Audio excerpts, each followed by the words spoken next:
Hey everyone, I want to give a quick disclaimer at the start of this video. I would like to address the elephant in the room.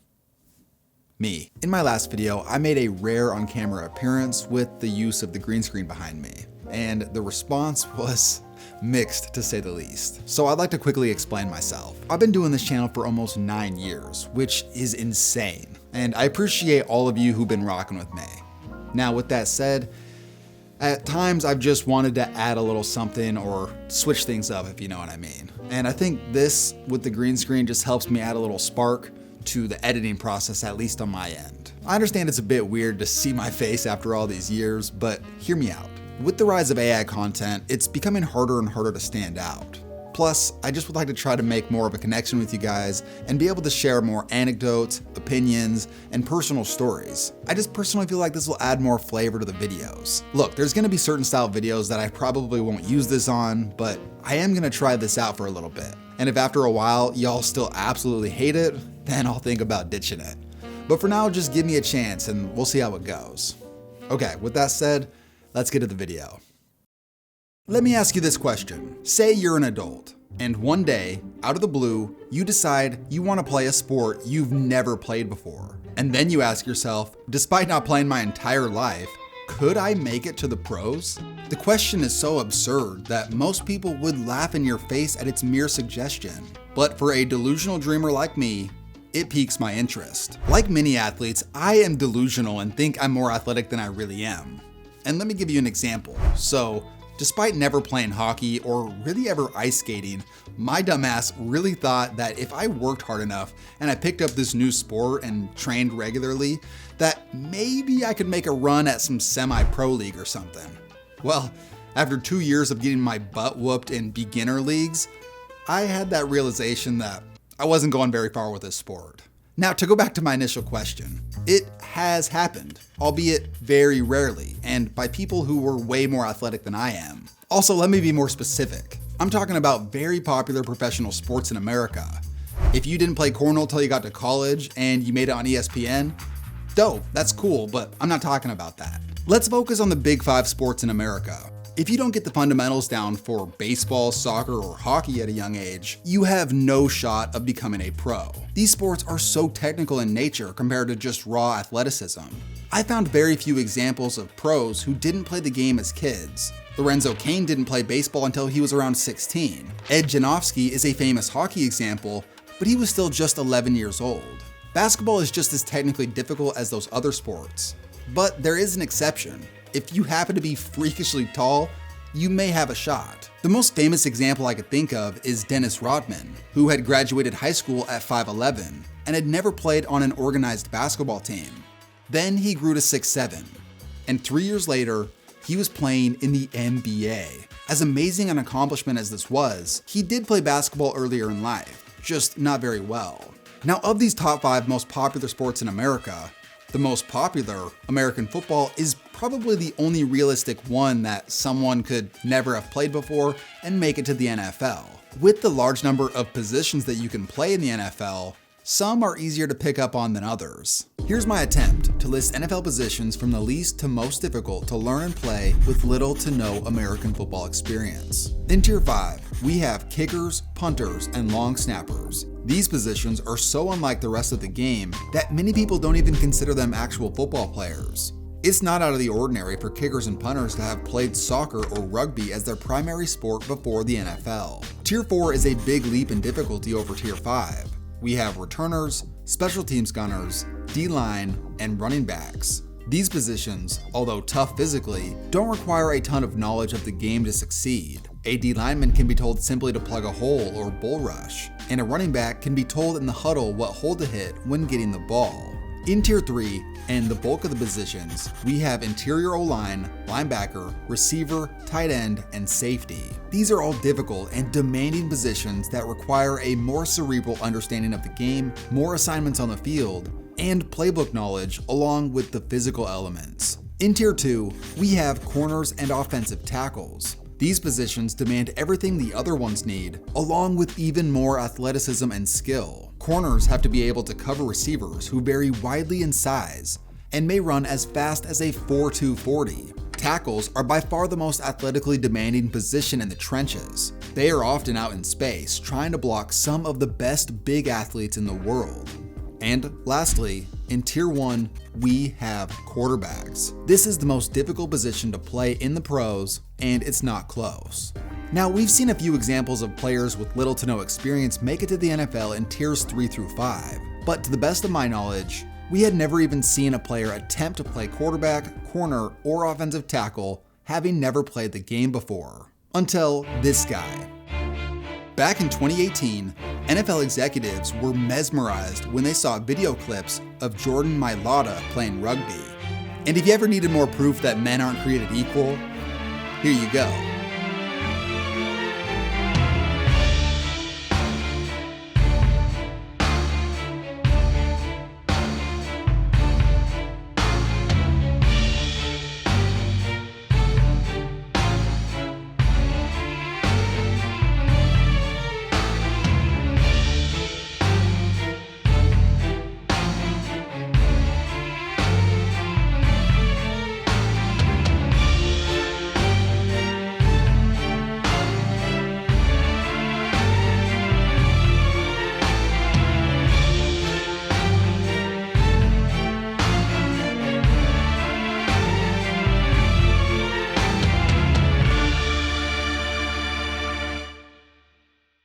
Keep in mind, Jordan is 19 in these clips, playing against some of the best under 20 rugby players in Australia. Now, despite the dominance of this highlight reel I just showed you, Jordan's career hadn't exactly been going all that well. Back in 2014, at the age of 17, Jordan was playing in a preseason game when he fainted. Things escalated, and he ended up having 2 heart surgeries to repair the upper and lower chambers in his heart. Fortunately, Jordan ended up being okay and was able to end up playing rugby again, although he did have to sit out for over a year. Now, despite those insane highlights that I showed you, the coaching staff did not consider him good enough to be a critical role player, and this was due to their belief that he could not physically keep up with the pace and nature of pro rugby. So in 2018, he was offered a reserve contract, which is sort of similar to a practice squad NFL player. In fact, at the time, Mailata was encouraged by his coaches to go play a sport that appreciates his size, which just so happened to coincide with NFL reps seeing his clips online. Next thing you know, Jordan was on his way to America to try out for the NFL through the International Player Pathway program. Mailata ended up spending 3 months training at IMG Academy in Tampa, Florida. During the process, they made the program emulate a daily NFL schedule. Near the end of the process, Eagles GM Howie Roseman sent the team's O-line coach to work out Mailata. Long story short, he loved this dude's potential, and the team eventually drafted him in the 7th round of the 2018 NFL Draft, projecting as an offensive tackle. As amazing a story as this already was for this guy, to go on the field and actually be able to play with NFL level players is an entirely different thing. The likelihood that Mailata was going to be able to develop into an NFL caliber tackle was extremely unlikely. Although I mentioned earlier that offensive tackle is one of the hardest positions in the NFL to play, first, let's answer this question more in depth. Why is playing offensive tackle in the NFL so difficult? The sheer size of NFL tackles is just the baseline. They must be tall with long arms to keep defenders at bay, yet agile enough to mirror the movements of explosive pass rushers. Their footwork and hand placement must be impeccable to maintain balance and control. It's a game of inches, and one wrong move will lead to a game-altering play. Unlike the guys in the interior, who often have help from adjacent linemen, tackles frequently operate in more open space, facing one-on-one matchups against elite athletes. This leaves them with less room for error. Speaking of elite athletes, defensive ends and outside linebackers who line up against tackles are often the most athletic and skilled defenders in the league, and they come in all shapes and sizes. These players possess a wide array of pass rushing moves, including speed rushes, bull rushes, swim moves, and spin moves.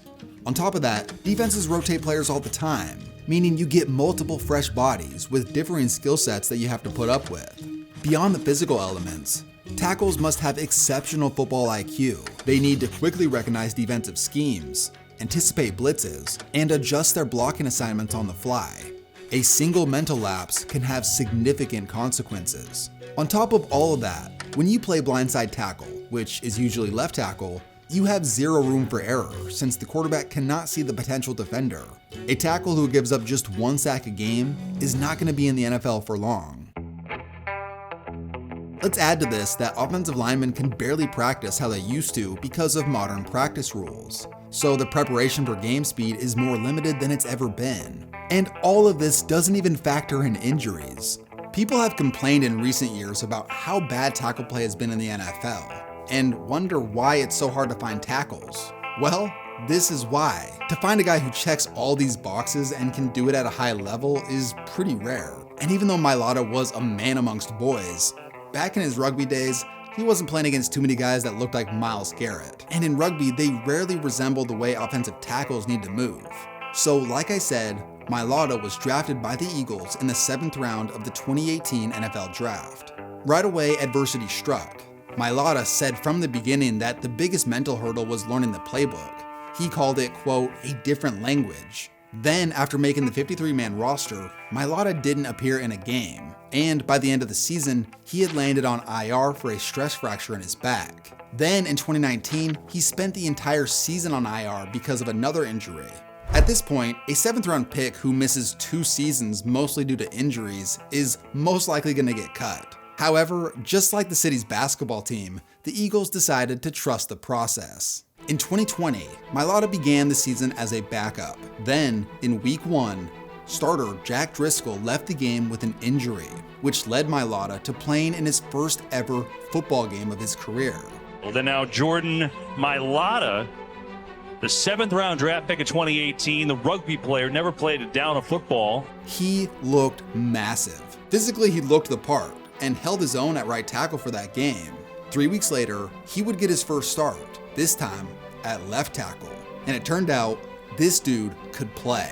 Jordan was impressive, and he clearly showed that he belonged. He went on to start 10 of 16 games that season, and by the end, he graded out above average amongst all tackles in the NFL, and allowed just 1 sack all season. The Eagles had found an absolute gem, and they paid him accordingly.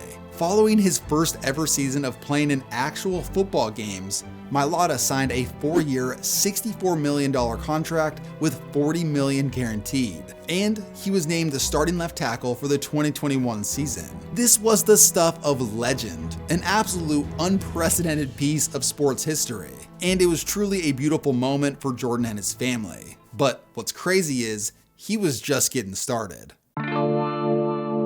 In his second season playing games, Jordan ascended to one of the best tackles in the entire NFL, ranking 3rd of 148 graded tackles. He had not only figured things out, he was dominating. His sheer presence, combined with the rest of the pieces on that offensive line and who they had been developing at quarterback in Jalen Hurts, had led to a strategic shift in offensive philosophy. In 2021, they led the league in rushing touchdowns and rushing yards, which is just 1 year removed from being an average rushing team in the NFL. This O-line had turned into a juggernaut. You got one of, if not the best right tackle in the league in Lane Johnson, the best center in the league Jason Kelce, 2021 second round pick Landon Dickerson, who was a mammoth in his own right, and Jordan Mailata. 2021 was a huge stepping stone in what this team was going to develop into, and 2022 was when it all came together, and one singular short yardage play became the talk of the league. The brotherly shove dominates again. That's the most unstoppable play in football, the way you guys do it. They ran it 4 times. It's not the same for everybody. It just isn't. Is it fair? No, it's not. Is there a way to stop it? No, there isn't. How the other teams that have tried to replicate it have not been able to do it. Then I think everybody said, whoa, wait a minute. We can't ban this play because it's just the Eagles' execution of it that has made it so perfect. People can't do it like we can do it. If everybody could do it, everybody would do it.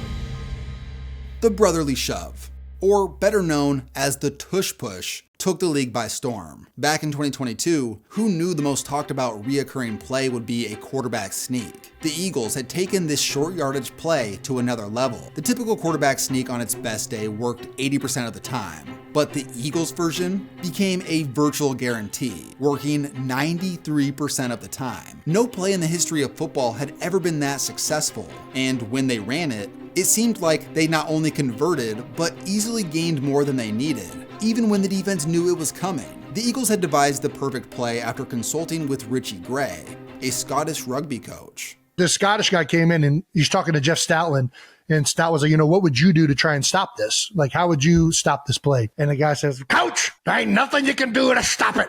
It's organized mass. It's organized mass, and there's nothing they can do as long as you're organized. It's too much people going in the same direction at the same time. Brett Coleman did an entire video on the tush push and goes way more into depth than I'm gonna go on the subject. So I'm gonna leave his video link down below. For this video, I will summarize a bit of the video.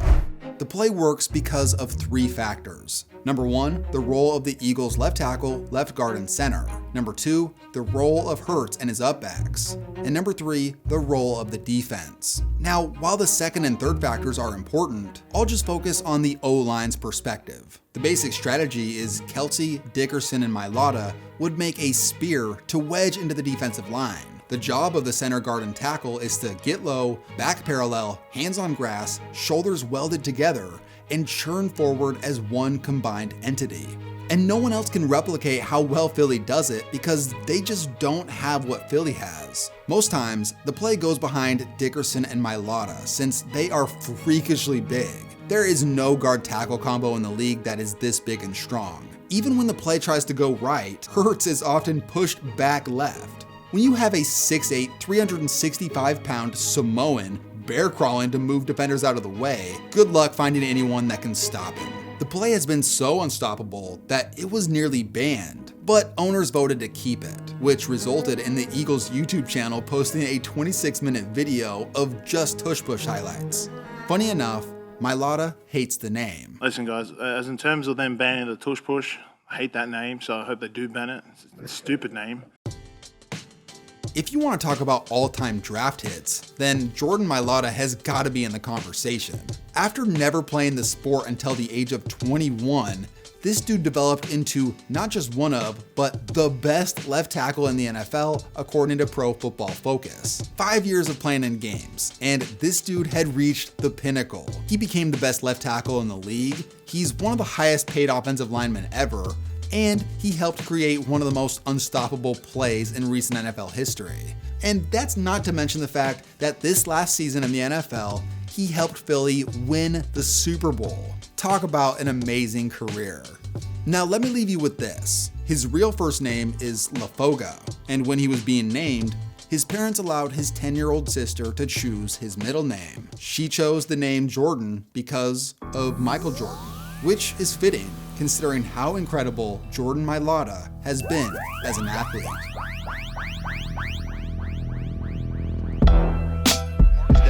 Pushed. Yeah. Pushed Hurts out of bounds, and you're going to see, like right here, just look at this. I mean, you're getting blocked, you're getting blocked, you're getting blocked, you're getting blocked, you're getting taken to the ground right here.